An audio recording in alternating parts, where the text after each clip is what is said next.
Lake. Dito ulit kami sa boardwalk. Tapos high tide na.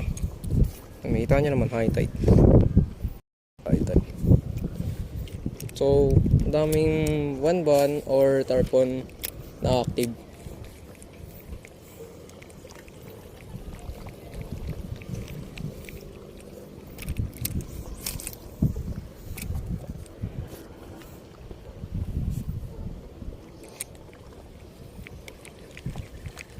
So wala pa kami nahuhuli, pura strike lang. Pura strike lang ng isda.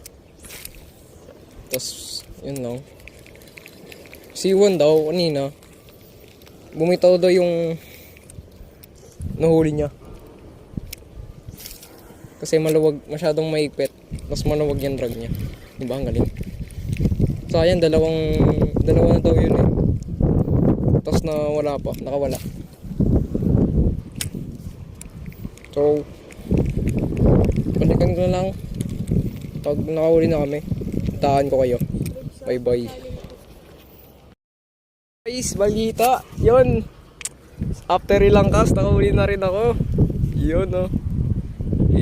Kaso maliit. Si Juan, nagseta pa rin.